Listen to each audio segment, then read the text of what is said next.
Alors installez-vous bien, ce soir on plonge dans une histoire qui s'appelle Le coup du lapin. C'est un conte, disons, un peu sombre. Oubliez tout le reste.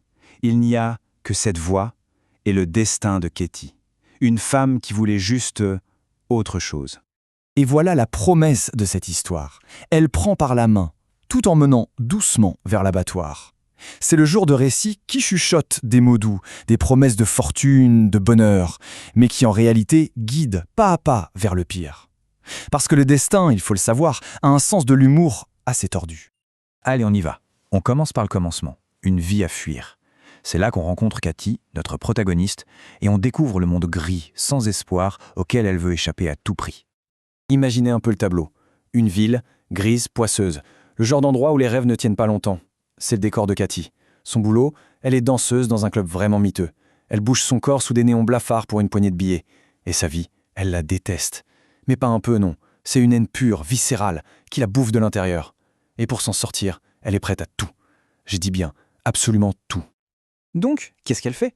Poussée par ce désespoir total, elle finit par pousser la porte d'une voyante. Et là, c'est le cliché parfait. Vous voyez le genre, les tentures en velours usé, cette odeur d'encens et de poussière, et au milieu de tout ça, Madame Vorma, une femme imposante, avec des yeux si noirs, si profonds, qu'on a l'impression qu'ils avalent la lumière.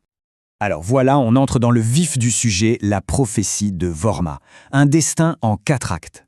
Katie, elle veut une seule chose, savoir. Savoir si elle est condamnée à cette vie pour toujours. Madame Vorma lui prend la main.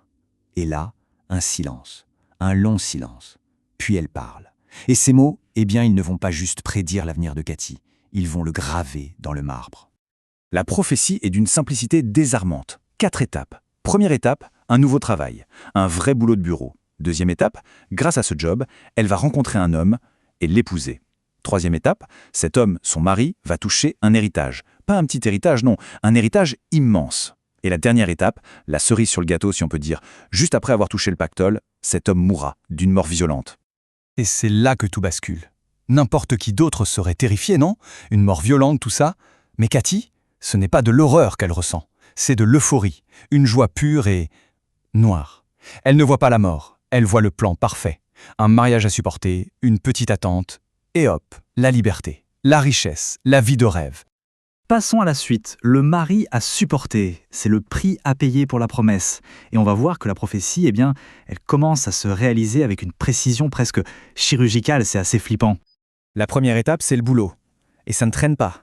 Quelques jours après sa visite chez la voyante, paf, une petite annonce. On cherche une secrétaire dans un abattoir. Ironique, non? Elle postule et bingo, elle est prise. Le premier domino vient de tomber. Et c'est là-bas, dans ce lieu qui pue le sang et la mort, qu'elle va le voir pour la première fois.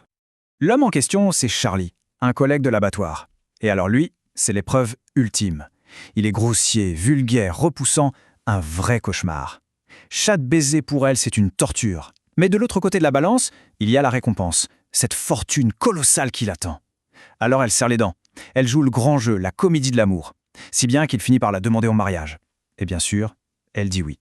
Deuxième étape, check. On arrive à la partie « La fortune et le poison ». Le temps commence à s'écouler et il ne se passe rien. La patience de Katie a des limites et après 2 ans de cet enfer, elle est sur le point de craquer. Le temps passe. 1 an. Un mariage infernal. Toujours pas de récompense.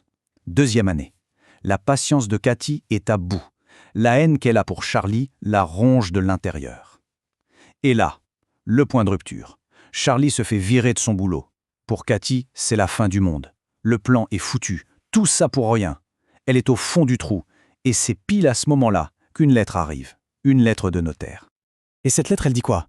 Qu'un grand-oncle que Charlie ne connaissait même pas est mort et qui lui a tout légué. Une fortune colossale. D'un seul coup, la haine de Katie disparaît. Pouf. Remplacée par une joie froide, calculatrice. 3e étape, validée. Il ne reste plus que la dernière ligne droite. Et c'est ici que tout va déraper. C'est la chute de Katie. L'impatience et la mauvaise interprétation. L'argent est là, à portée de main. Il ne manque plus qu'une chose. Mais attendre, ce n'est vraiment pas son fort. Alors, elle attend. 1 jour, 2 jours, des semaines. C'est une torture. Charlie, lui, il pète la forme. Une santé de fer, c'en est presque insolent. Et un soir, c'en est trop. Katie n'en peut plus. Elle se dit que le destin est bien trop lent à son goût. Alors elle va lui donner un petit coup de main. Elle va s'occuper elle-même de la dernière étape. Le plan est simple. Elle l'attend, un revolver à la main. Elle lève le bras pour tirer, et là, il s'effondre. Juste devant elle. Mort.